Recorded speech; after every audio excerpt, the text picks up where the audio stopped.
another episode of the 12-Man Fan Jam Show, a show made by 12s from around the world for 12s from around the world. I'm Mosette, and here's your host, and my dad, the self-appointed Reverend Moses of the St. Paul Allen Church of Seahawk Positivity. Yes, welcome everyone to another edition of your 12-Man Fan Jam Show. As your first place Seattle Seahawks get ready to take on the Baltimore Ravens. So do us all a favor, please put your tray table up. Put your tray table up, put your seat up in the full upright position, fasten your safety belts. Your safety belts? Fasten your safety belts. That Midwest accent coming out. And then put your arms and your legs inside the podcast at all times. And what can I tell you? Hopefully this is the weekend that the Ravens never score. It's a Poe thing. That's an Edgar Allan Poe joke, yeah. Yeah, it is. We got a lot of Poe jokes ahead. More Mo Poe coming up. But before we do that, we got to introduce the posse. Over there is Matt from merry old England. Hi, Matt. Good morning, Moses. How are you? Oh, fabulous. How about you? Well, now, this week, SB Nation, which is a sports blogging network owned by Vox Media, decided that in honor of the last Beatles track to be released now and then, which incidentally is rubbish, they would pick Beatles songs to represent each quarterback in the league. Oh, no. Oh, yeah. Indeed. Yes, indeed. Have I nicked one of your news stories, Will? I'm sorry. Nope. Okay, good. So, I wouldn't mind. I'd keep on going. So, around Geno Smith got the long and winding road, which I thought actually is not bad, to be frankly honest. It makes sense. Yeah. Russell Wilson, he got misery, So what Broncos fans got last year. which was cruel, but I kind of got it. And good friend of the show, Mr. Aaron Rodgers, Oh, God. Here it comes. got Day Tripper. Now, I have to say that I kind of thought, well, I suppose you could argue that maybe some of those drug things he's been on could be considered a day tripper, but I didn't really get that very much. So for me, far be it from me to disagree with SB Nation. I mean, who am I to disagree with SB Nation? But I think a much more suitable song for dear old Mr. Rogers would be "Do You Want to Know a Secret?" Do you promise not to tell? Closer. Yes. Well, anyway, far be. Far be it for me to say otherwise. But yeah, I thought there was some other better songs out there for him. I was thinking "Lovely Rita Mita Maid" too would have been. Maybe. I'm just saying. Who got I Am the Walrus? Oh, that's Hungry harsh. should have, but Andy Reid. Andy Reid, yeah. That's interesting. Yes. Do you want to know? I'm surprised they did a song for Rodgers, actually, because you'd think they just worry about active players. True. Well, yes. Well, just so you know, Baltimore Ravens Lamar Jackson got "Baby, You're a Rich Man," and Deshaun Watson, the best one of them all, got "Can't Buy Me Love." Oh. Which I thought was good. Anyway, there we go. Russell Wilson got yesterday, but we'll move. And Tom Brady, who's not playing, got "Let It Be." Just let it be, Tom. Stay. Just let it be. Yeah. There's also Dustin. Hi, Dustin. Hey, what's going on? Not much. How you been? Good, a little tired. Just got home from work, so Yeah. All a little on right. the tired side, but yeah. No Good overall. Kona. No Kona floating around. No, I got up here and she wasn't here. Lindsay must have her downstairs somewhere. Yeah. All right. Our 12-Man Fan Jam Show original mascot. We have many more now. Glad you're here. And there is Will. Hi, Will. Hi, Moses. How are you? Good. What's new? Oh, well, it was the strangest thing. I was driving home and I saw on the street corner, I saw Josh McDaniels sitting down there with a cardboard sign saying, "We'll coach for food."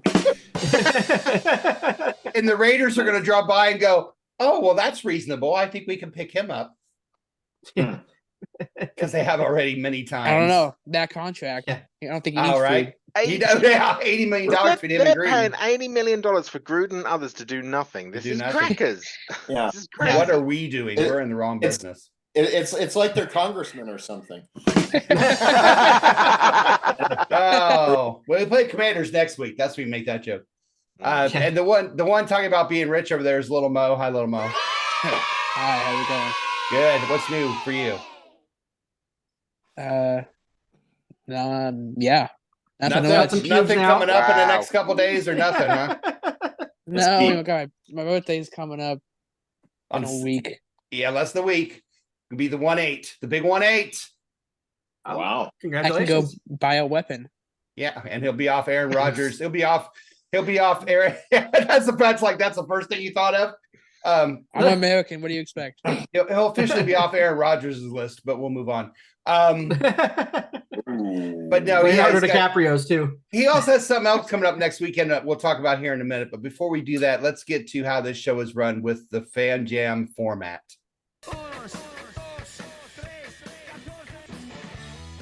Yes, 12-man Fan Jam show format. It is 4 quarters and a halftime, just like a real live NFL football game. In the first quarter, Will is going to catch us up on all the news that we missed during our time away from football, if we had any time away from football. Quarter 2, we're going to talk about last week's Seahawk victory over the Browns 24-20. At halftime, it is the best Seahawk themed trivia game on the internet. 12-man Fan Jam show halftime trivia Of the world. of the world. Last week's champ, I'm Will sure it's again. me. Not me, dang because it. I. Will's on a bit of a run. Yeah, The second half, we have all the information you need for the upcoming game between your Seahawks and the Ravens. We'll have an injury report. We'll have fashion. We'll have weather. We'll have a sermon of Seahawk positivity. We'll put all that together in the fourth quarter. Little Mo will do his Madden challenge, and we'll do our game predictions for that game between your first place Seattle Seahawks and those Baltimore Ravens, which is happening coming up Sunday. We'd like to remind you that we are like a bad penny. We show up everywhere on the interwebs. We have a wonderful Facebook page. We're going to talk more about that in a minute. 12-man Fan Jam Show Facebook page. We do a great game day thread. You might be interested in that. We're on X, which used to be Twitter, at 12-man Fan Jam Show. You are, of course, watching us on the Seahawk Positivity YouTube channel. And I did add a little special. You can email us at 12manfanjamshow@gmail.com. And on TikTok, I did add our Haunted NFL to TikTok. So if you missed our Haunted NFL last week, you can find it there. And of course, we are a Seahawk Positivity production. Now, before I go into news, I want to do a little bit of shopkeeping coming up the next couple of shows. Some stuff going on around here that I think you might want to know. And we'll start by going to our Facebook, our 12-man Fan Jam Show Facebook page. All you have to do is get on there and we'll let you in. We'll have to let you in, but you have to knock on the door, we'll let you in. And we have a great game day thread. But the reason I bring this up is because next week we play the Commanders, and that is episode 1114. That's next week's. Will be released November 11th for the November 12th game. Following the release of that show, Little Mo and I are flying to Seattle to watch that game live. So if you are on the Facebook page, we'll be doing a lot of live next weekend during the weekend with the Washington game. Not this weekend, but next weekend. And we'll remind you next weekend as well. I'll be getting on there a lot with little Facebook live coverages. I don't know. Us walking around. Statsman Mark will be with us for sure. And maybe some other special guests, some people that you may or may not know, family and friends of ours. But Lil Mo and I are coming up for the Washington game, not this week, but next week in Seattle. So you'll be seeing that on. Hide your wife. Yes, that's right, Will. Well, you'll see Will, I'm sure, as well. And just to kind of remind you, that's going to be coming up. So join the 12-man Fan Jam Show Facebook page for some fun live catch-up from there. And then after that, believe it or not, we are this close to episode 1115. Now, episode 1115 is after next week, and it's our amazing double episode because we have Thanksgiving show. We have 2 shows. We have Rams and the 49ers that will play both of those teams before our next episode. So we have a double episode coming up on 1115. So 1114 will be followed quickly by a live shows from Little Mo and I on the Facebook page. 1115 will be a double episode. But with all that said, let's go back to 1113, which is this episode, and news.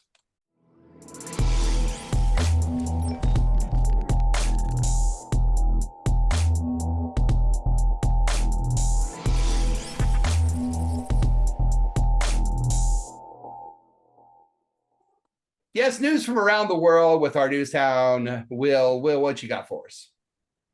Well, Moses, mentioning Josh McDaniels earlier just reminded me of the late, great John Clayton. because he did not have a very high opinion of Josh McDaniels. He always referred to him as Joshy Boy, in as dismissive a fashion as you can imagine. Mhm. And I think he would be happy to see all of the reactions out of Las Vegas now that McDaniels and general manager Dave Ziegler were fired Halloween night. Yeah, yeah. Because nobody really seems sorry that they're gone. I could have gone with several different quotes, really, from players. But I'm going to go with wide receiver Hunter Renfrow, who says that the change has made a big difference in the team's locker room. He says that interim coach Antonio Pierce, being a player and just having a different energy is something that went well. Quote, I think he just let us kind of be ourselves and let our hair down. Just have fun playing football again and not just walk on eggshells everywhere. Oh Just go my. out there and enjoy playing like we're kids. So Good deal. Good for them. yeah, if I'm Josh McDaniels, I think it's time to take that $60 million or whatever he's going to get paid and just move on to something else. But this is the same thing we heard when he left the Raiders the first time, when the Broncos took him, when the Colts almost took him, when the Raiders took him again. Every time he leaves, they're like, "Oh God, am I glad he's gone?" And then he shows up again. and I it don't turns understand out he's the first coach, I don't know if it's ever or in a very long time, to have two straight head coaching stints where he gets fired before the end of his second season. Mm-hmm. Dennis was saying that McDaniels is like the herpes of the NFL. It just keeps coming back, and you're glad when it's gone. Pretty much, but then you keep going out and getting it. Speak for yourself. God, is that accurate, Matt? About the herpes, I don't know. I wouldn't know. But I wouldn't know. I mean, I do think it's just interesting, isn't it, how all these players react to different managers or coaches or head office or whatever leaving, and you sort of sit there and think to yourself, well, how long has this been going on to such a degree that you that you finally, now is the time you want to say. I mean, if I was in there, I'd be like, no, this man is shit. I mean, this man is generally not very good. Can we just move on and get on with it, please? But a lot at the end of the day, I will say this though: the coaches are very important, but they're not the ones playing the game.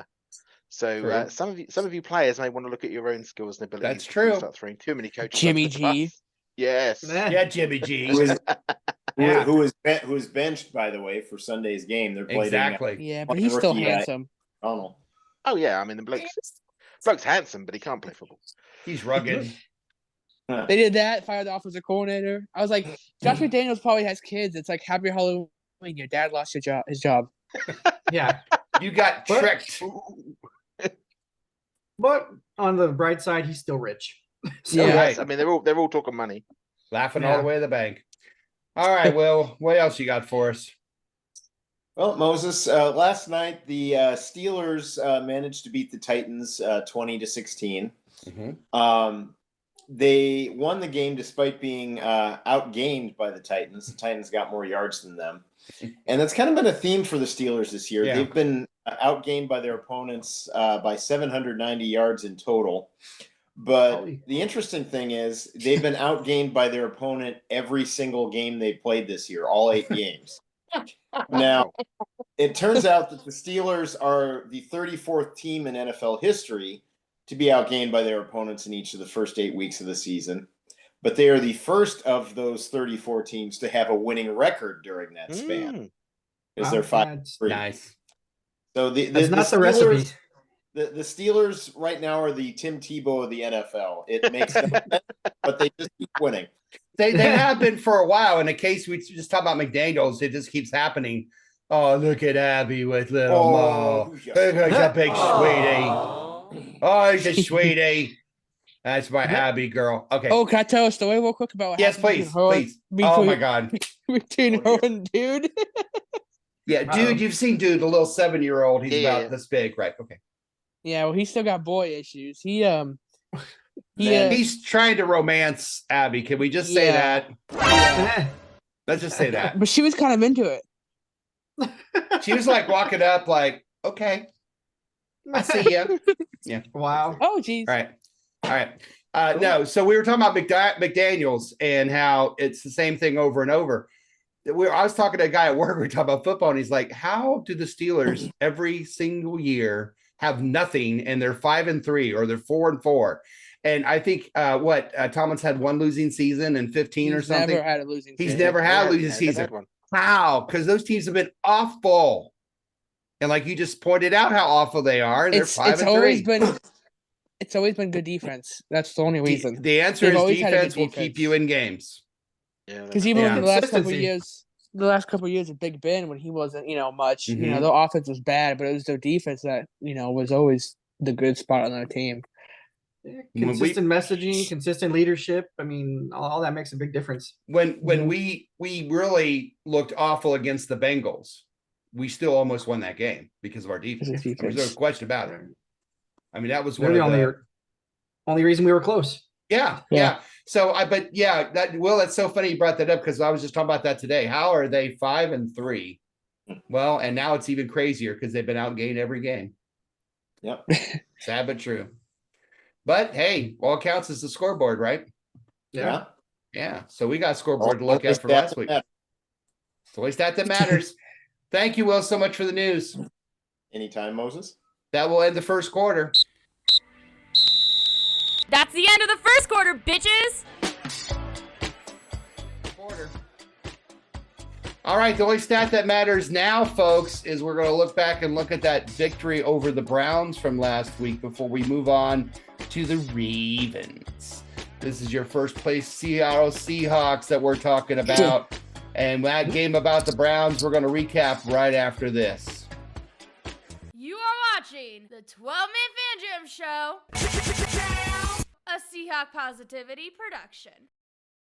That's the fact, Jack! It's the second quarter. Yes, welcome to the second quarter of episode 1113 of your 12-Man Fan Jam Show, the At Ravens edition of your 12-Man Fan Jam Show as we get ready to take on the Baltimore Ravens on Sunday. But before we do that in the second quarter, we like to look back at last week's games, especially when it's like last week when we won at home against the Cleveland Browns 24-20. That's a score that I picked, I believe I did. Yeah, I said 24-20. You should pay attention to the fourth quarter and predictions. But before we go into that, let's talk about that game a little bit, Maddie. What are your thoughts on the game against the Browns? Yeah, well, I'd start off by saying thank goodness for that first quarter, because if we didn't have that first quarter, this would have been a very different game. Yes. Really quickly. Those 17 points, how we hung on to them with dear life all the way through. I think Gino was pretty much off his game from that second touchdown on, and very odd decisions, really dangerous throws into really tight throwing lanes that probably didn't need to be forced quite as badly as that. He also has that thing where I don't think he's able to forget his last pass, if you know what I mean. He's not able to do that. He walks off the field and you can see he's still reliving every single second of that play. Yeah. And he needs to get over that and get beyond that. So absolutely. I make no bones for saying that I called for him to be benched in the fourth quarter. I had no problem with whatsoever saying it. I felt he was bringing no decent energy whatsoever to that field and that offense. Anyone out there could have done what he was doing at that moment, to be frankly honest. So that wasn't. He did not have his best game at all. And I think anyone out there who's a Seahawks fan, I get you, I hear you, I love you to death. But if you're not prepared to sit there and admit that we may potentially have some issues when it comes to our quarterback position, then I'm afraid you're not being real to yourself. I love the story of Gino. I love the history and everything about that. I also love winning Super Bowls, and I'd like to do that again sometime. And I don't think I'm going to do that with that particular quarterback. What I will say is that I thought, and I hate saying this as well, because this is should be the same for both teams, but it was not. The refereeing was bloody awful in this game. It was a terribly one-sided set of refs that were making. We only had 7 flags in this game. It felt like we had 70 flags in this game. But we only had 7. The trouble is that they all came at key moments, third downs and other stuff that caused. Yes, always the key moments. Always at key moments, always pulling back long distance runs or whatever anything that was happening, all seemed to be killed dead by flags. Yes. And not all of them. I have to say, although some of them were justified, the hands to the face and with the spoon, all the rest of it, that's fine. But not to notice things like the neutral zone infraction, which should have been a free play, which led to the interception, that should have been picked, and that was obviously neutral zone infraction. Just outrageous. Yeah. So, and the final thing I'm going to say, I mean, standout players to me were Lockett. I think Lockett just seemed to be appearing everywhere on that field out of nowhere. He was like a ninja, somehow managed to getting into spaces where other people couldn't do it. Defense again stood up as we would expect. And props to the defensive line who held Garrett to that single sack as well, because I think that's pretty amazing. Yeah. But all in all, I think it was a very it was a classic Seahawks game. It's one of those ones which gives you heartburn and ulcers by the end of it, for no reason whatsoever. It shouldn't never have happened like that, but it did. I'm glad it's over with. I'm glad we got the win. But it certainly wasn't an easy game for us. No, it wasn't. But the Browns are a pretty good team. I know they had a backup quarterback, but their defense is exceptional, and I thought we played pretty well against them. Dustin, what did we miss there? I wish I would have missed the second and third quarter. Yeah, definitely.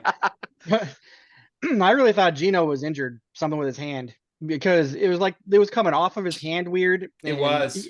He was missing DK. He missed him several times, and not like by a little bit. And DK's a big target, and he was way off.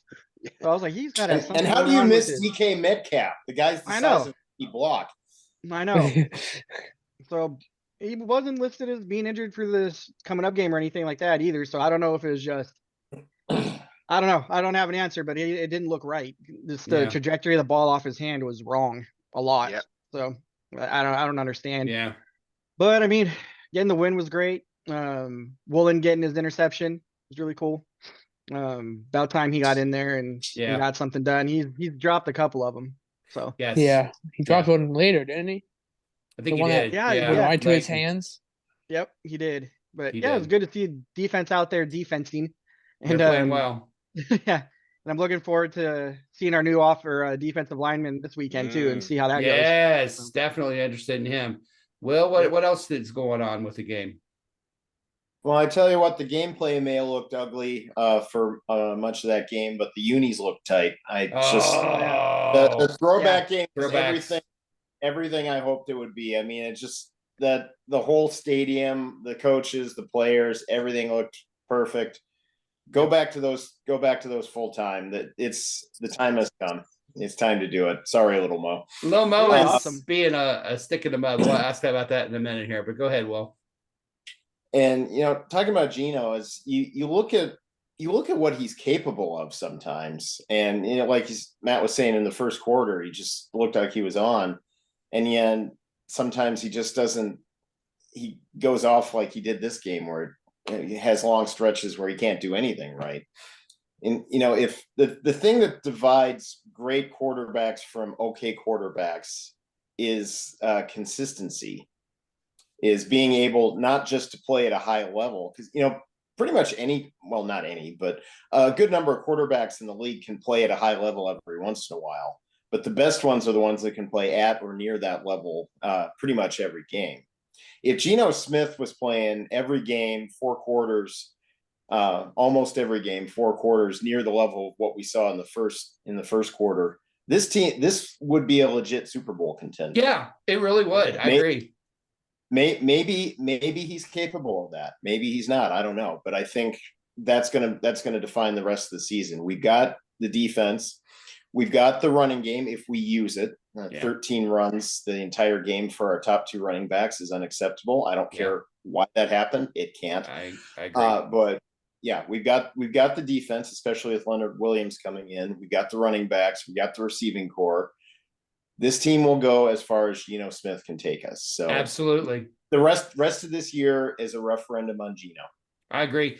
I agree. Little Mo has a hot take on the throwback uniforms. Little Mo, your thoughts?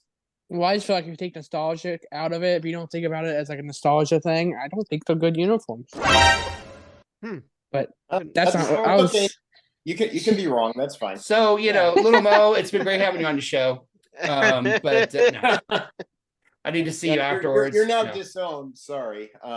You don't like look at Dusty. You don't like the Seahawk on the side there? I didn't. No, the eyeball is terrifying. That's the idea. Huh. Yeah, supposed to be terrifying. Look at the eyeball. It is not good.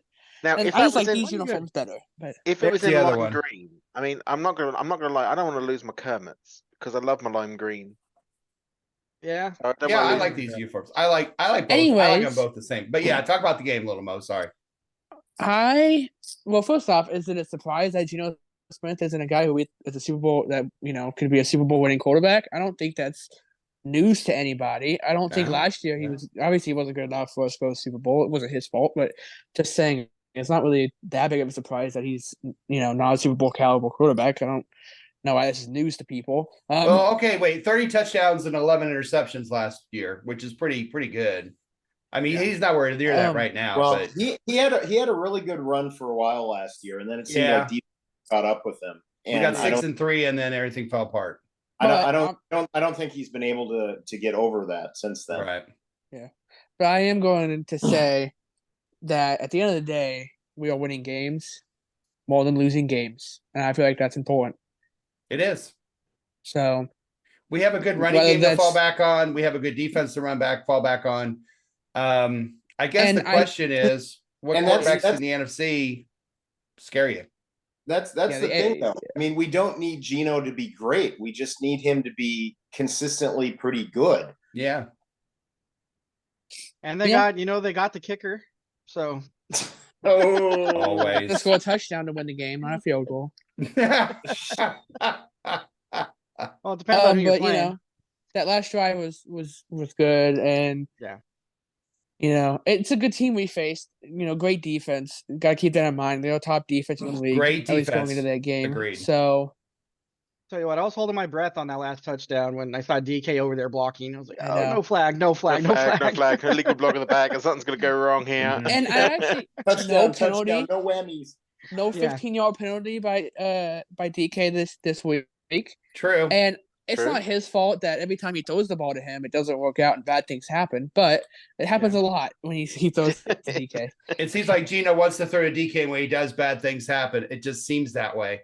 But you can't blame that on DK. No. I noticed that too about DK not having that attitude problem, and I said this last week because to some people, because he had gone out of the game previous to last week with an injury, with his ribs.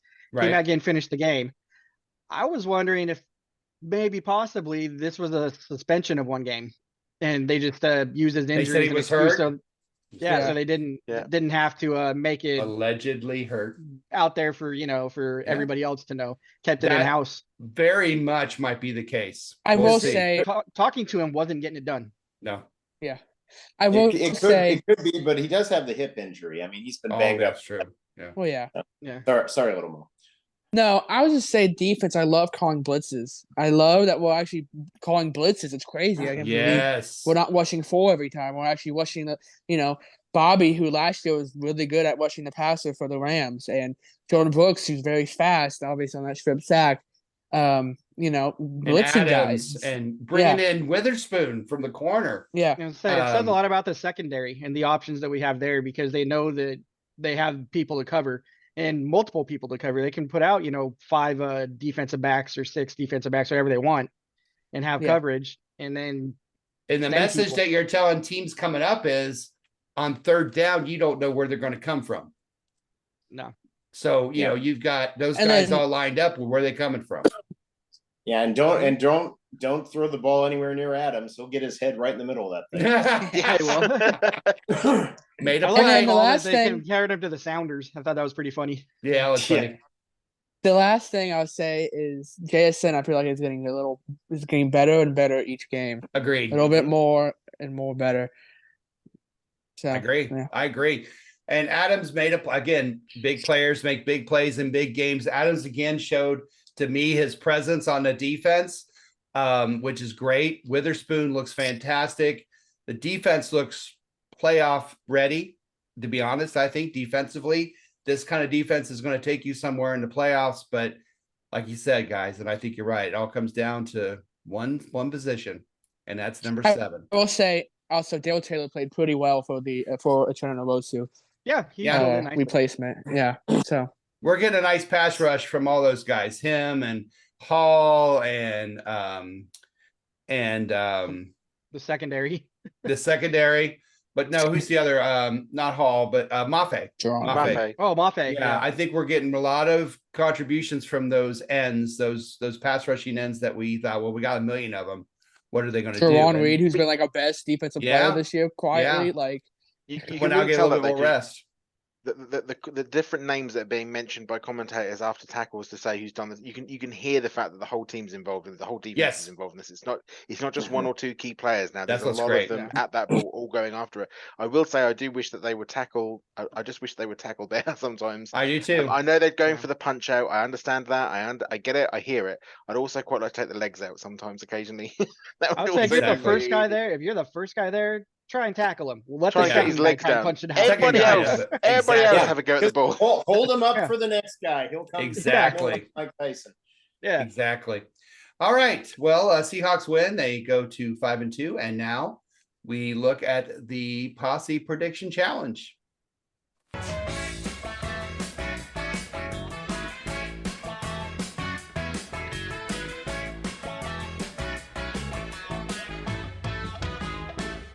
Posse Prediction Challenge. Let's see how we did, guys. First off, the score. Look at all those points. Andy and I both had the score exactly. Little Mo had 24 points for the Seahawks. And Chris had 20 points for the Browns. And Jimmy had a 4-point win for the Seahawks. It's just, wow. I don't remember seeing that many points on the score in a long time. And the rest of us also played. Yes, and you were also part of it. For prognostications, there was really only 2. Seattle did have 3 sacks, and they did wind up with 4 sacks, both teams, barely. Mike did get that.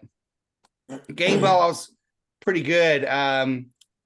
Lockett, Adams, Metcalf, Woolen. You know, I guess if they had actually run Walker more often, I think he would have been in good shape. Yeah, I do too. And then the over-under was over. So 4 on each side got that. A lot of points scored this week. There's our scores. Andy, the big winner at 7. Wow. Me at 6. Chris and Little Mo at 5. Jimmy at 3. Jose at 2. Becky, Mike, Statsman, Mark, Manny, Dustin all got a point. So the scores now look like this. Then there's you. I'm not in last place. Chris is the leader. Then Jimmy. And then there's Statsman, Mark, Andy, Moses, Mike, Will, Becky, Little Mo, Maddie, Dustin, and Jose. And now, unfortunately, remember we were starting to close in on this team. Uh-oh. Well, yeah, it kind of blew up a little bit as we're down by 14 now, 66-51. 2 touchdowns. We got to start making some plays. Yeah. Plenty of time left. Right. A lot of football left. Yeah.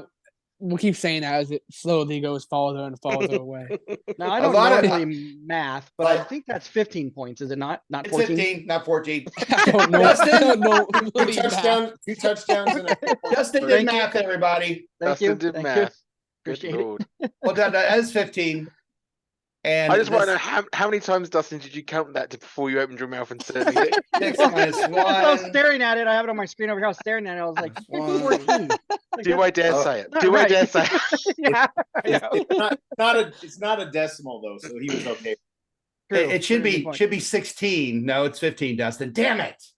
Damn it. I rounded up. All right, let's go to halftime.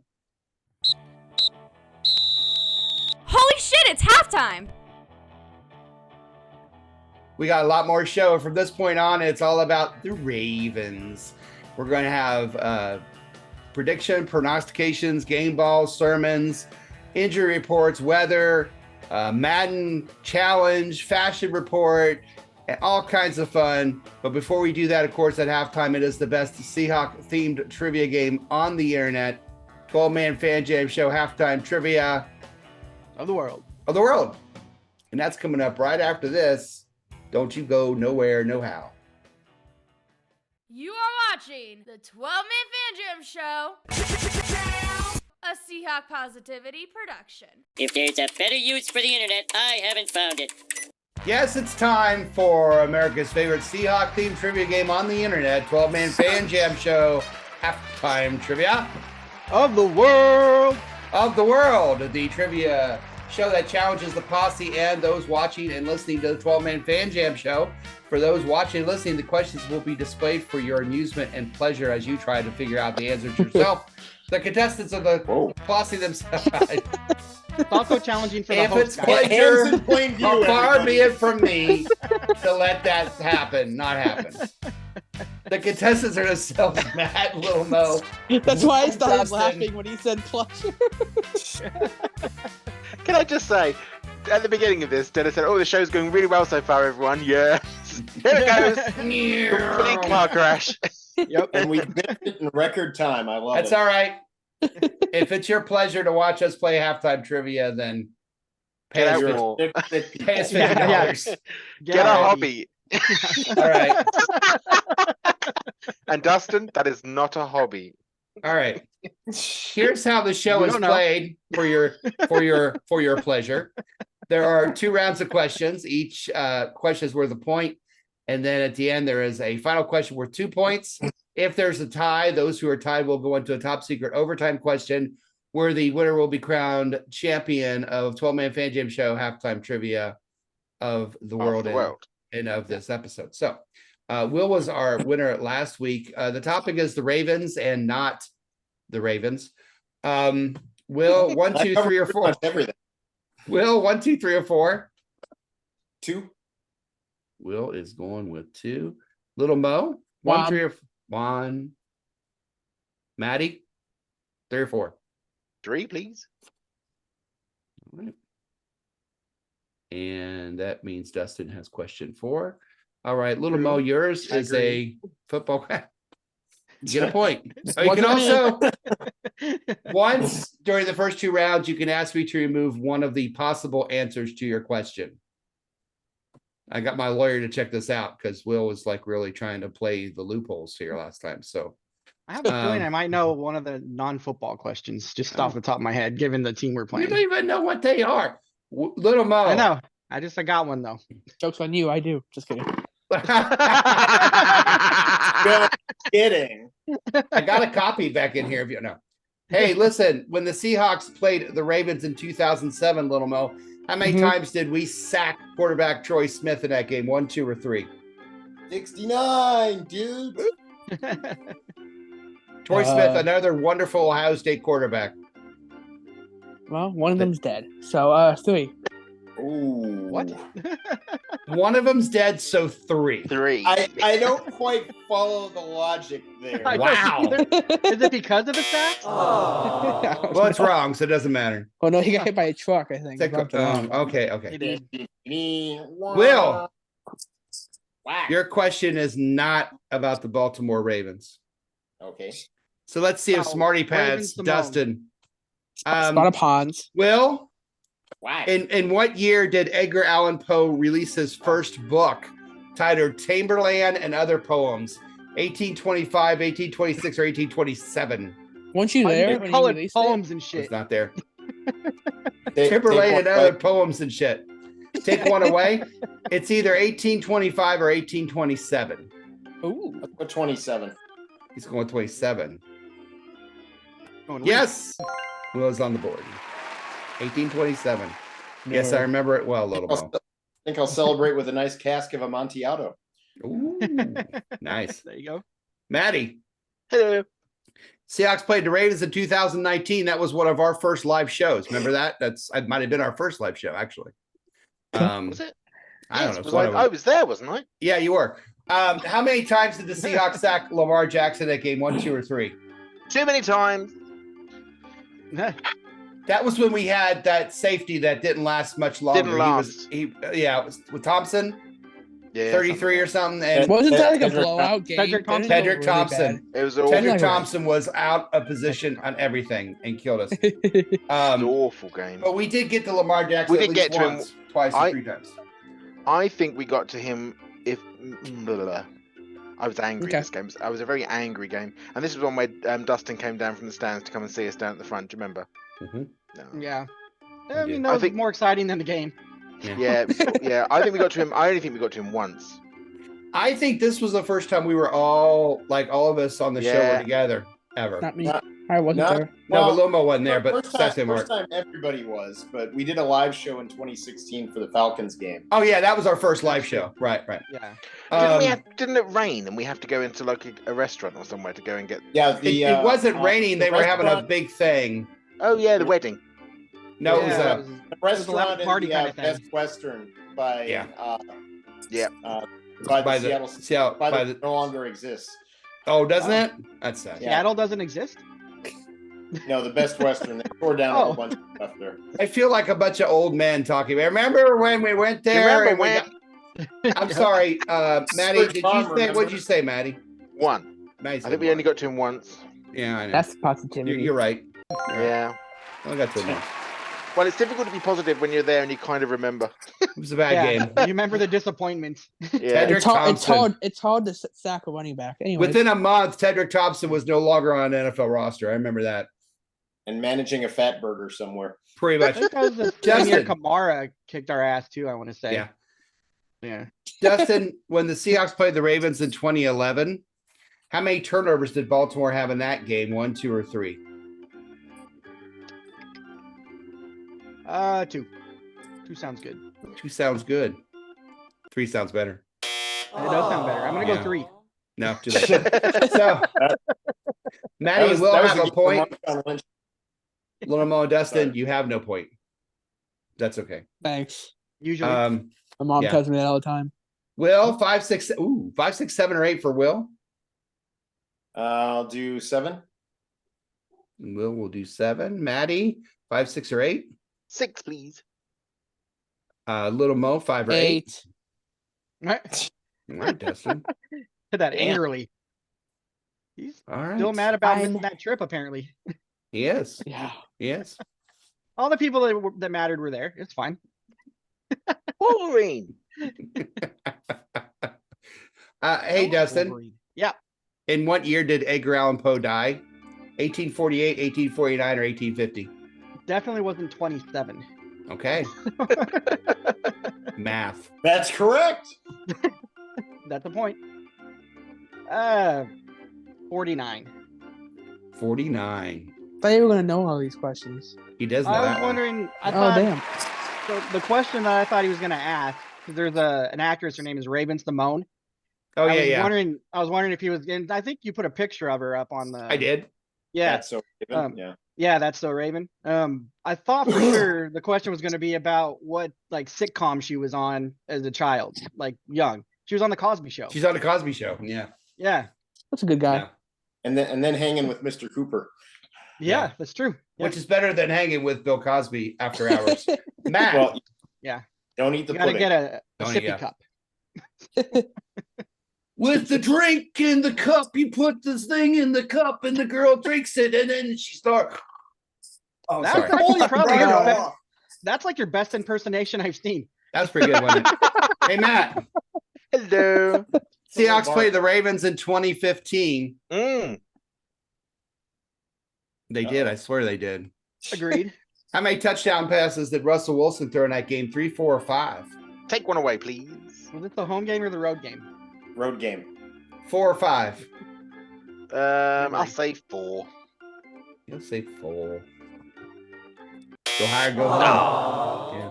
And that was during Thomas Rawls' brief stint as a star NFL back. Yes. Will? What? Seahawks play the Ravens in 97. That's How correct. many turnovers did the Seahawks have in that game? Not gave. How many did they have in that game? 3, 4, or 5? I mean, it's the same thing. What did they give the Ravens? Turnovers. I'll go 3. The pastry. Will will go 3. Appleton. All right, Lil Mo, you're the only one who has not scored. No pressure. Thanks. Yeah, I'm aware. The Seahawks It'll played the happen- it'll Ravens. happen He's still someday, young. Will. Don't worry about it. Yeah. Yeah. By the way, for the record, the Seahawks have played the Ravens 6 times, and there were 6 questions related to the Ravens. I did all the games.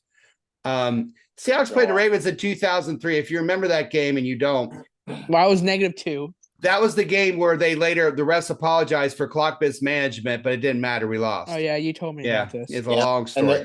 the guy choking Matt Hasselbeck too. I was just Oh, furious. yeah. I was furious. Anyway, how many touchdown passes did Matt throw in that game before he was strangled? 3, 4, or 5? Take one away. Is it 4 or 5? Oh, Oh, I'll go 4. I'll go 4. Matty has 3 for 5 in that game. Yeah, crazy. So here's where we stand. There we go. Oh, You you were black froze for a screen. second. Sorry. Here's where we stand. Little Mo has nothing. Dustin and Maddie and Yeah, Will I'm have a aware. point, but don't worry, Little Mo, because it's time for the final question. Question. 25. All right, little question. Here it is. It is a number. Whoever's closest without going over will get Jesus Christ. 2 points. It is a year. This is the year, and I want to know. Wait. We're going to start with Little Mo, Dustin, Maddie, and Will. And as you see the question, in what year was Edgar Allan Poe's poem, The Raven, first published? The Raven was first published in what year? When it was first went public? So his first one was 1827, right? We said that earlier, right? Something like that. Maybe. Sure. Okay, cool. Let's go 1836 and a half. 1836 and a half. 1836. That way you we'll can have to round go. up if he needs to. Yeah. 1836, Dustin. Oh yeah, I'm supposed to pick something too, huh? Yeah. That would help. Yeah. 1427. No, I'm gonna stick in the 1800s. 2022. Yeah. Black Thursday. 1 year. Could be a trick question. Year one.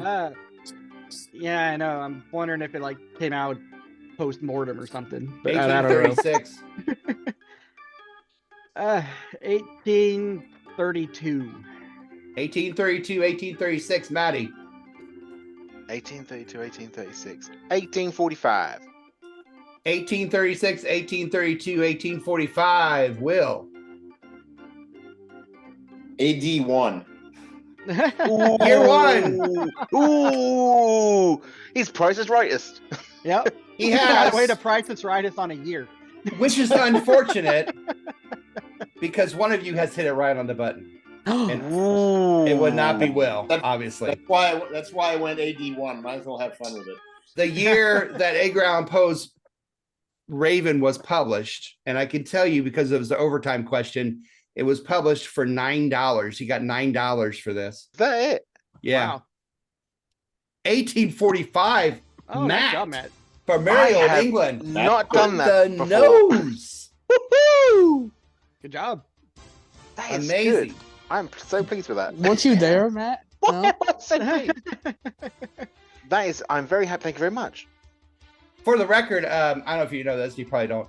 I used to teach Poe's in class, and Poe loved, the kids would, like The Raven was one of the first scary poems, and kids would come behind him saying nevermore. He loved it. He'd turn around and start yelling nevermore at kids and running after them, screaming stuff from the poem. He thought it was awesome that the kids liked it. So You can get arrested for that today. today didn't get arrested for that, but yeah, he totally dug that the kids liked The Raven. I'm not gonna lie, when we read that in school, I fell asleep. I'm not gonna lie. wonderful. I've never read any Poe ever. Oh, you All I know is should. the Never, quote, never, even never. nevermore. I know that, and that's it. Seriously, Cask of Amontillado. Guy gets revenge on somebody by getting him drunk, shoving him in an alcove, and bricking him up to Oh, yeah, I know that one. die. Wow. I actually knew Raven's a professional wrestler before I knew anything that the poet had done. And he used to say, quote the Raven. That's where I learned that from. The ECW. Hey, guess what? What? Oh, Matt won congratulations, trivia. Matt. Matt, congratulations.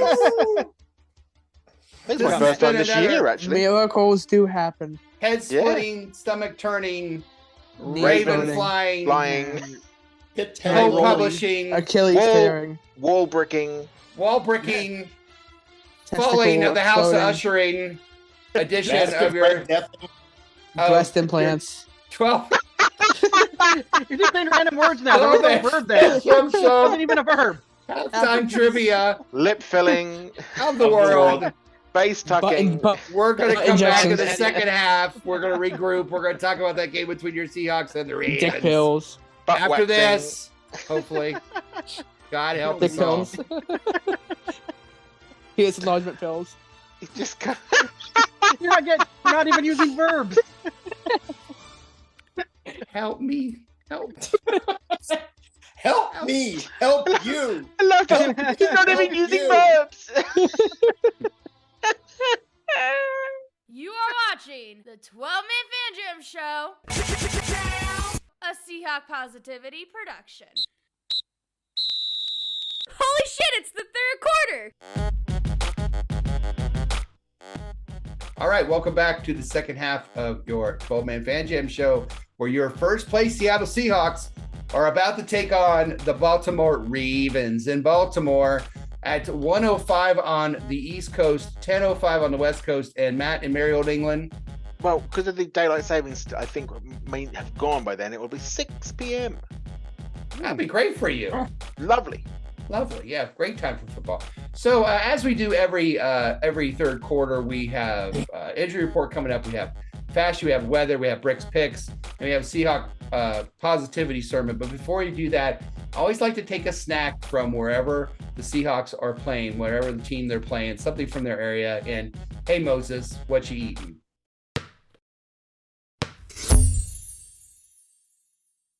What's up? What you eating there? Hey, Moses. Moses, what you eating? What you eating? Well, we're playing Baltimore, and I looked it up, and these are supposedly a big snack in Baltimore. I've never had these. I am not a seafood guy. Okay. These are Oots, and they're crab chips. And they're made with Chesapeake Bay crab seasoning. So I haven't opened them. Never tried them. So just to be clear, I'm not eating them. I'm eating a chicken tender. Trying chicken tenders for the first time. Famous from Baltimore. They kind of smell like drywall, but we'll give them a shot here. Yummy. There's the crab chip. So here we go. We've got crab. Now Dennis has crabs. Goes with the herpes. Is there any taste to crabs at all? Do crabs have taste? Yeah, shellfish. I like crabs. Lobster I don't like. Crabs are good. The chicken tender is good. But they don't taste like crayfish, do they? No. I don't know. I mean, it's like it's trying to be barbecue, but it's not getting there. Yeah, it's got like a tangy feel to it, but then it like stops and says, "No, I'm kidding." Wait, now I want to try it. They're very not good. No, I got that drywall backwash taste. Oh, weird. How many times have you eaten drywall to get that? No experience? doubt. I'm gonna say. So they're eating paint chips. Yeah, I'm not. Like that line from Happy Gilmore. I eat pieces of shit like you for breakfast. You eat pieces of shit for breakfast. These are not. I'm giving that a thumbs down. Thumbs down. Yeah. Boom. So we'll move on. As we always do, we start with something to eat and then always go to our injury report with Dr. Dustin. Dr. Dustin and the 12-man Fan Jam Show injury report. Tell us the news.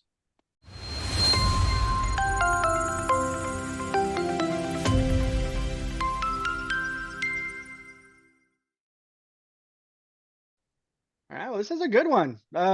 Pretty short list actually for both teams. They're both Good. fairly healthy here. Yeah. Hey, can I say real quick, Little Mo took a sneak peek and he was disappointed because all the names you can probably pronounce. Most of them. I'm still figuring out our nose tackle's name, but He'll get one of them wrong. Yeah, I don't know that one either. All right, but go ahead. I'm sorry. You may proceed. Thank you. Thank you. That was another catchphrase there. Yeah. Another one. Yeah. So starting with the Ravens, they have one player's doubtful. Tackle Morgan Moses has a shoulder injury. Oh, Moses is hurting his shoulder. Moses is doubtful. And then they have three questionables. Safety Marcus Williams, he's been nursing a hamstring injury, I guess. The defensive back Daryl Worley has a shoulder injury. You guys know what Marcus Williams is known for? He's the one that made that in Minneapolis Miracle. He was that guy who missed a tackle.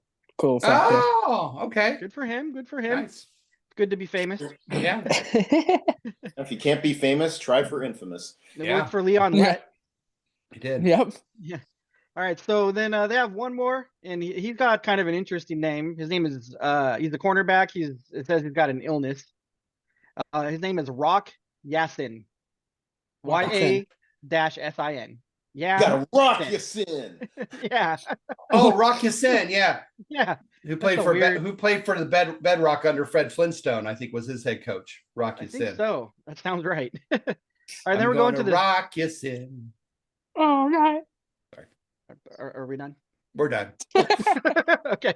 We were never beginning. Go on. Now I know what it's like to be on the other end of everything I do on the show. Mm. All right, so with the And knowing Seahawks, is half the battle. yeah. So we have 4 questionable players, nobody doubtful, and nobody out. Nice. That we didn't already expect. So we have guard Phil Haynes. He's been dealing with that calf injury for a few weeks now, on and off. He's been able to play with it a little bit. It's also taken him out of some games. Guard Anthony Bradford has an ankle/knee injury he's been dealing with, and he's on the questionable list. Running back Kenny McIntosh, who I was hoping was going to make his debut this week, is still up in the air. He's still coming back from that knee injury.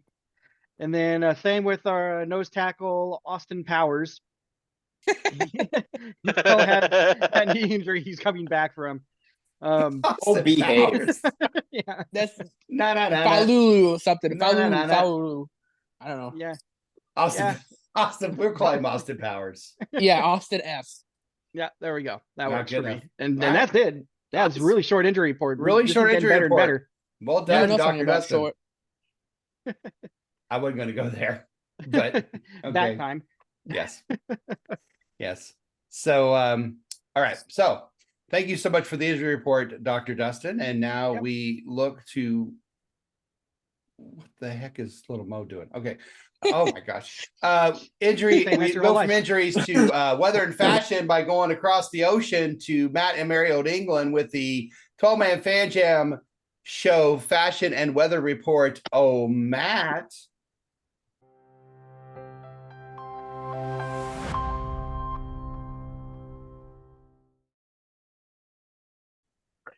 Yes, thank you, Moses. So, after last week's tarot card reading success, which was absolutely spot on, I decided this week to turn to another mystical art form, astrology, or as I like to call it, the art of blaming all your character flaws on pieces of rock millions of miles away. Yes, sir. Yeah, it works great. Let's start off with the youngest of the show then. Let's start off with Jacob. Now, you're a Scorpio, Yes. Jacob, so let me Okay. Heck, I've got all the online charts up here. So your traits would be emotional, secretive, temperamental, and moody. So Yeah. maybe there is some stuff to So this he's a astrology teenager. stuff after all. Go screw yourself. Uncanny. Yeah. You are a water sign, and your ruling planets are Mars and Pluto. And apparently, Uranus Pluto. is rising within your moon, so you might want to get that checked out. Hello. Little bit on the injury report You next said week. planet and you said Pluto, so you know. Just In do it on Aus- camera. This right? is astrology. You can't expect them to take Pluto out of the mix. They've had him there for all along. That's Um, true. Now, the star signs that match, the players that match with your star sign are Drew Lock. He's a Scorpio. Michael Oh, Bennett. geez. He's a Scorpio. Ooh. And Mark Sanchez is also a Scorpio. At least he's All of- handsome. Yeah, it's a bit of butt fumble action. Now, all of this tells me that the temperature for this game, don't ask me how it tells me. All of this tells me that the temperature for this game will be 66 degrees Biden. Nice. Honestly, folks, don't try and work it out for yourself. Let me do the hard work for you. So let's He's a turn to, I am a professional in this field. Now let's turn to Dustin and Will, who are both goats of the podcast. That's right. They are That's the right. greatest of all time. Greatest of all time. And Yeah. Capricorns. Now you are both earth signs, which basically makes you dirt people. Cool. And you are ruled by Saturn and the moon. So if you want it, you got to put a ring on it. How marvelous. Your traits are good luck with a head rub, quite short-tempered, and apparently a tendency to walk into rooms and forget the reason why. Oh. That's happened. Short-tempered is half right. What am I doing? It's all spot on. You share your star sign with the following football players: Brock Purdy, he's Trash. Capricorn; Drew Brees, he's Capricorn; and Eli Manning, he's also a Capricorn. So all of this information together is telling me in a weird kind of, perhaps he got it from the internet, from the NFLweather.com website kind of way, that the winds will be light to the northwest, ideal for very good kickers, of course, which there are none. Yeah, sorry, Justin Tucker. Now, finally, then we turn to Dennis, the king of this podcast, a The old mighty man. lion Leo. a fire sign ruled by the sun, with traits such as overly sweating when wearing wigs and beards, awkwardly confusing multiple names and ended up smashing them into one name that means nothing to either person. Bruce Turbin. Indeed. And the inability to be ready when you want to start the show, asking everyone else whether they're ready, but still not being quite ready himself. He's not ready. He's also apparently quite moody, and not actually, this is absolutely true. You don't get on very well with Capricorns or Scorpios, but you do get on well with Geminis. That's me. And other fire signs. Matt, you are always my favorite. I know. I always knew I hated you for a reason. Now you share your football star signed buddies on this one is Tom Brady, KJ Wright, and Golden Tate. They're all and Tim Tebow. All of this is telling me absolutely not the fact that I've gone and got this from Google, but it's going to be sunny with a chance of showers. All right, nice. And that, ladies and gentlemen, is the weather for this game. And I tell you, if it's all wrong, you can blame the planets. Now, what to wear for this game? Now, we're facing off against the Baltimore Birds, and as ever, I like to try and honour some of the hometown in fashions I suggest for the day, and Baltimore has plenty to choose from. You could, for example, go as Baltimore-born Jada Pinkett Smith. Yes, just shave off. Will's halfway there. Yes, just shave off all your hair, or just go as Will, and watch as the person sitting next to you punches anyone who happens to mention your name. Should be lovely. You could also go as 80s legend David Hasselhoff, also a Baltimore native. Yes, he is. SpongeBob. The Hoff just goes, just squeeze into the tightest pair of leather trousers you possibly can, get some sort of pop career in Germany, pop on a white shirt, and turn up to the game in a black Trans Am. You can call it kit if you want, but we pretty know it's not going to be the right one. But for me, if I was going to be going to this game, there really is only one look for me, and we're going to take you back in time. Jacob, you're not going to have a clue who this is. I think only Dennis might know who this is. That's right. I would be going as American musician, composer, and band leader, Baltimore's own Frank Zappa. Oh, Frank! Frank Zappa! Complete with guitar and moustache, of course. And if you're going to go to this game, you're going to need to come armed with some of those classic Zappa hits, including I Don't Want to Get Drafted, which is also the theme tune for Caleb Williams and his dad. Other options would also include Cocaine Decisions, or what Michael Irvin made in that hotel room in 1996. Cocaine Cowboy. And my personal favourite, and a must if anyone's going to Zappa to this game as far as I'm concerned, this classic hit, How Could I Be Such a Fool? Or what Geno Smith sang last week as he threw 2 interceptions. Well, whatever you choose to wear, just remember to throw a Hawks jersey over there and you are good to go. With all that being said, it looks like it's going to be perfect Seahawks weather because the stars said so. So Moses, it's back over to you. Spectacular, Matt. Thank you as always. You are very welcome. Yes, and now we're going to turn to Statsman Mark, who is not with us, but he does send his Rick's picks with us every week.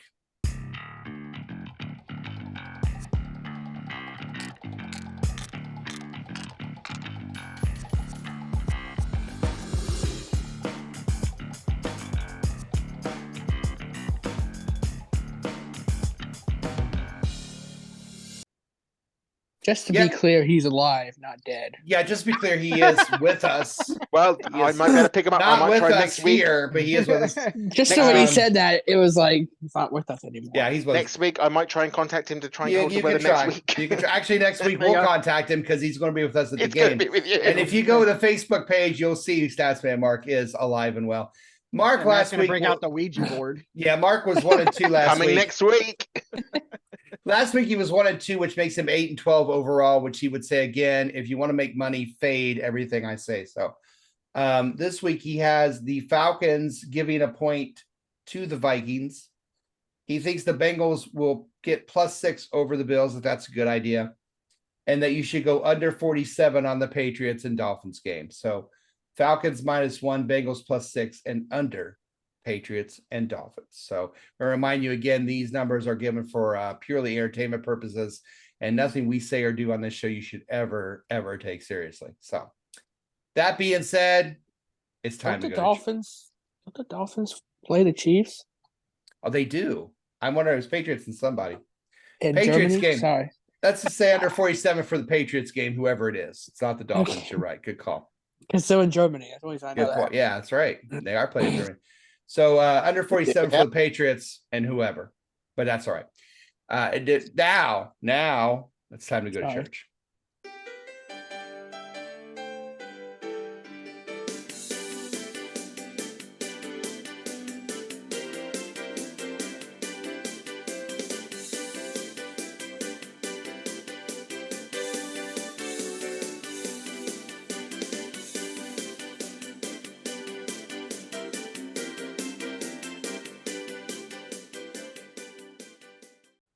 Yes, this is yourself, 20 Reverend Moses of the St. Paul Allen Church. Seahawk Positivity. How is everyone doing this evening? Good, thank you, Very Reverend. well. Maddie, I kind of got that Frank Zappa look. I look like Frank Zappa would look like today if he was around. Yeah, I was going to say he's dead, so you look exactly Little like him. I got the Frank Zappa vibe going. I do. Well, my brethren, the Seahawks wore their throwbacks last week, and fans were thrown back into watching football with a heart monitor. We know that. The church organist Cleolanda, bless her heart, she needed a shot of adrenaline after that game last week. It was her 5th shot this season.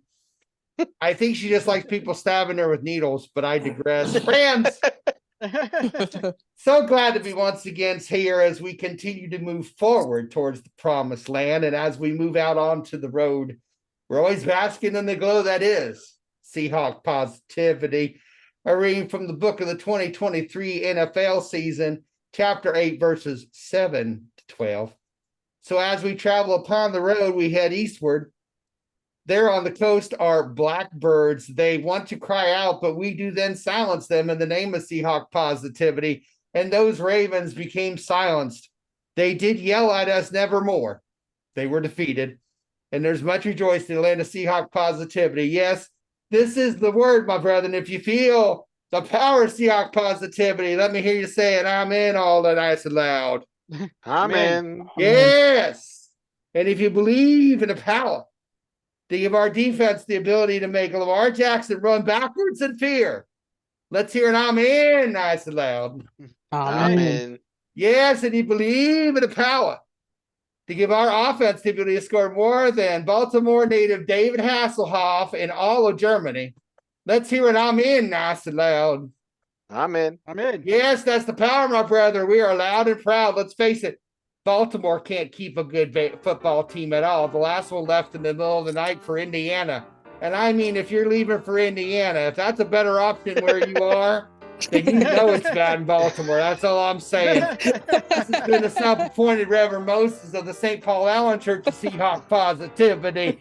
Go forth, my brethren, go forth and spread the good word of Seahawk Positivity. Praise Largent. Praise Cortez, praise Walter Jones, praise Kenny Eastley, and as always, go Hawks.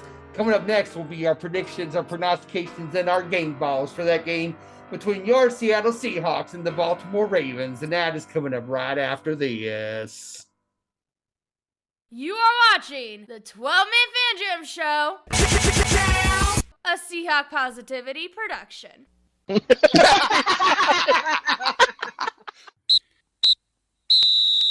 It's the fourth quarter, bitches! All right, it is the fourth and final quarter of this very special Ravens episode of your 12-Man Fan Jam Show. Seahawks and Ravens this Sunday at 1:05 p.m. on the East Coast, 10:05 on the West, and 6 p.m. over in England. Seahawks are 4.5-point favorites. The over-under is at 44.5. But before we do all that, of course, I like to start the fourth quarter by having a little drink. And Moses, what you drinking?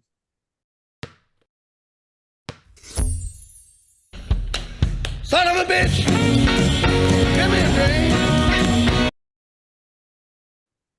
Hey, Moses. What you drinking? Thanks for asking. I kind of made an error here, but I'm going to go with it anyway. I thought Ravens Claw was going to be something I could get.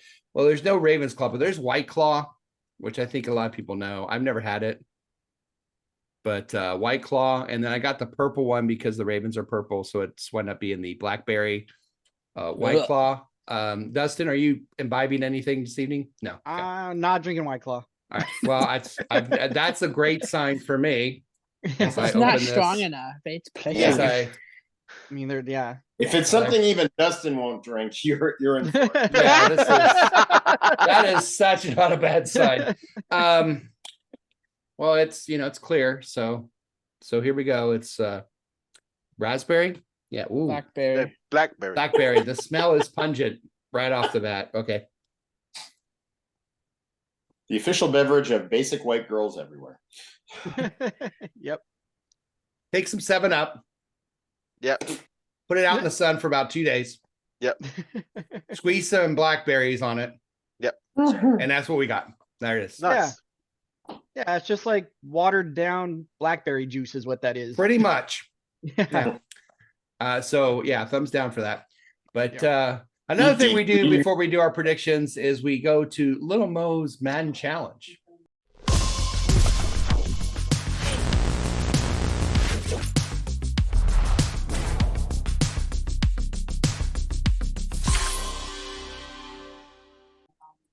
All right, Little Mo's Madden Challenge. Here's how this works. Little Mo, before the show every week, he goes to his Madden and he simulates the game. He puts the game in and he just lets it run. He doesn't do anything but just watch and tell us what happens in the game. Last week, now it's only been wrong once. It said we would tie the Giants and we beat them, right, Little Mo? Yeah.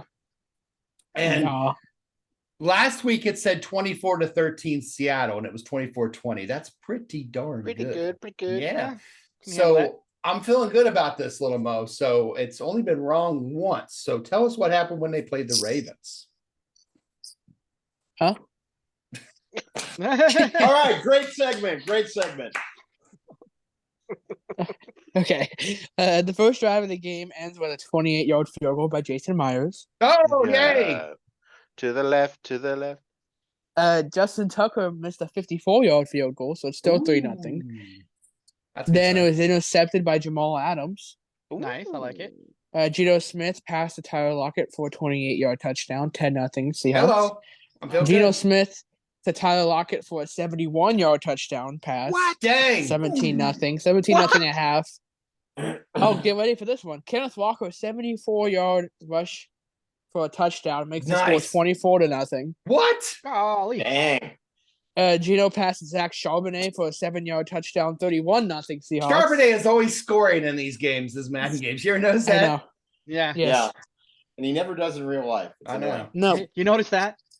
It's 31-0 Seahawks, end of the third quarter.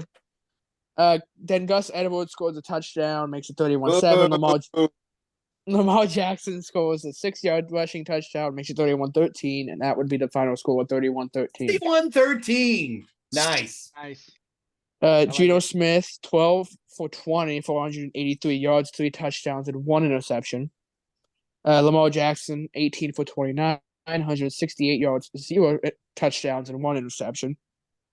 Kenneth Walker, 12 rushes for 166 yards and a touchdown. Gus Edwards, 18 rushes for 61 yards and a touchdown. Lamar Jackson, 12 for 65 and a touchdown. The leading receiver for the Seahawks was Tyler Lockett for only 4 catches, led the team and 114 yards and 2 touchdowns on his Randy Moss type stuff there. Yeah. And then Zach Charbonnet had a receiving touchdown. Zay Flowers led their team in receiving 6 for 69. Nice. 69, dude. Hey. Bobby Wagner was the tackler with 9. 0 sacks for the Seahawks. Interception for Jamal Adams. Patrick Queen was the Ravens' leading tackler. 2 sacks for Odafe Owe. Half a sack for Justin Metabuike. And Patrick Queen and Kyle Hamilton with the interception. Metabuike. Nice. How many penalties did we get? Well, it's Madden, so 0, because penalties don't happen in Madden. Yeah. 31-13. I So love unrealistic. it. Let's hope that happens. But let's see what everyone else thought. Now it's time for our predictions, prognostications, and game balls. First for Team 12, Jose. I'm going to say 27-24 Hawks. Prognostication, Seahawks get an interception. Game ball to Williams, going with the new defensive tackle.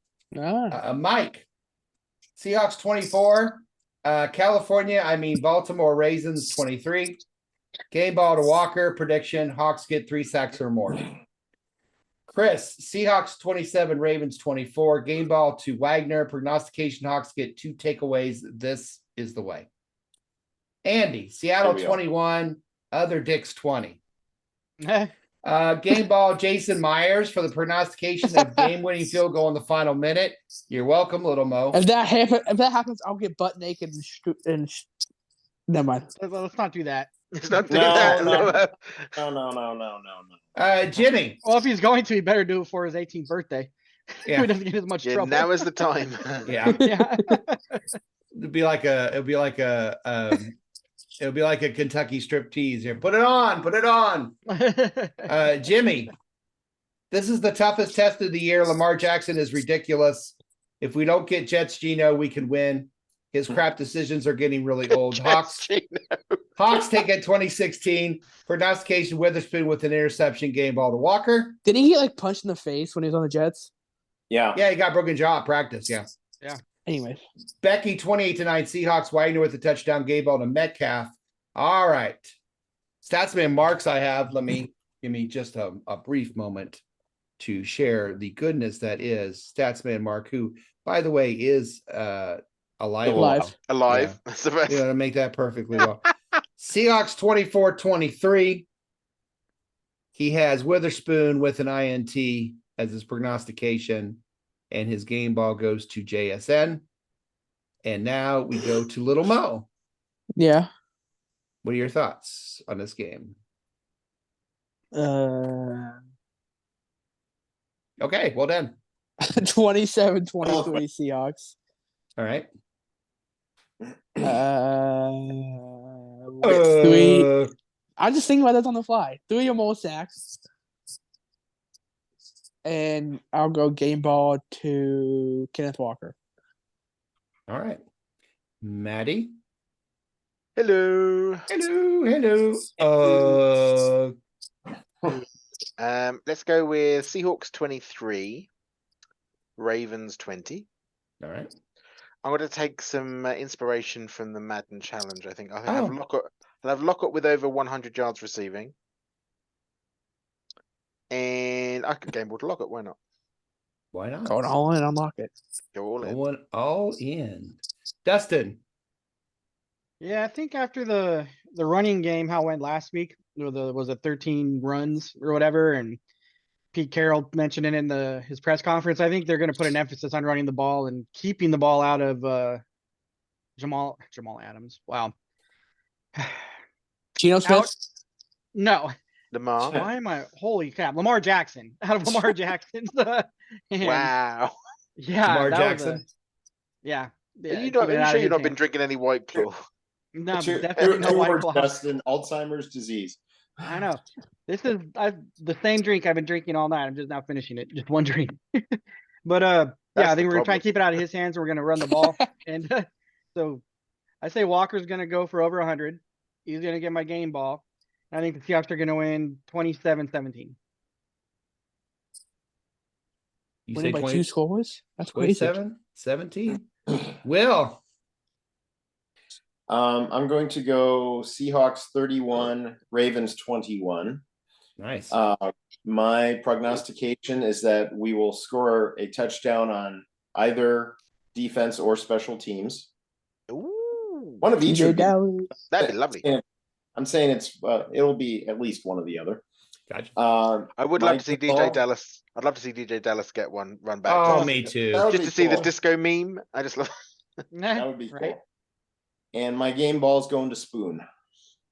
The Spoon needs to keep his hand away from people's face masks. I thought your Yes, he does. pronunciation was going to be we're going to score more points than them. Oh, that's a good one. That's a good one. Bold take. Well, as Ron Fairley used to say, if you score more points than the other team, you'll win You're gonna more win. often. You're going to win. Wow, Yeah. wow. There's a lot to that. Well, this week, your first place Seahawks suck it Niners. Hit the road to take on 6-2 Baltimore Ravens. Offensively, they're led by quarterback Lamar. Do I have to throw the ball, Jackson? Do I? Who looks a little too much like NBA star Jimmy Butler. Now, in fact, he kind of plays football like Jimmy Butler plays basketball. Hold on a minute, Maddie. Basketball is this game we play where you put a round orange ball into a basket 10 feet up in the air. It doesn't have a bottom. And look, I'll talk to you later about basketball. But anyway, Okay, man. Thanks. Lamar does it all. 300 yards rushing, 17 yards passing. I think he also drives the team bus to the stadium. I don't know. The Ravens are coached by Jim Harbaugh, who looks like, well, his brother, John Harbaugh. John Harbaugh. Let's hope, Not in a good place right now. Minus the assholish attitude and crybaby whining, and hopefully minus the extracurricular scouting, but we'll go that later. Defensively, the Ravens team is tough just about everywhere, and they're going to be a tough task for our first place Seahawks, and this might be a tough road win for anybody in NFL. But not this week. Watch my game ball, Kenneth Walker, right over Baltimore Blackbirds. Watch him get 100 yards rushing. My prognostication, win a game against us this week? Oh, Baltimore. Your chances of winning Sunday are never more. Seahawks win. Seahawks 27, Ravens 24. Okay. So let it be booked. And it's time to put another episode 12-Man Fan Jam Show in the books. We thank you so much for spending time with us. On behalf of Maddie from Merry Old England, Little Mo, Will, Dustin, Statsman Mark, and everyone else behind the scenes who contributes to the show, we hope you enjoyed it. We hope you learned a little something, maybe laughed more than you learned, which is what our goal is. We hope you had a good time, made us part of your pregame ritual and traditions. And this is your self-appointed Reverend Moses of the St. Paul Allen Church of Seahawk Positivity saying, until next time, as always, go Hawks. Go Hawks. Go Hawks. Yeah, go Hawks. Yeah. Do I miss Jim Harbaugh? Do you really? Bless his heart. I used to love the little tantrums.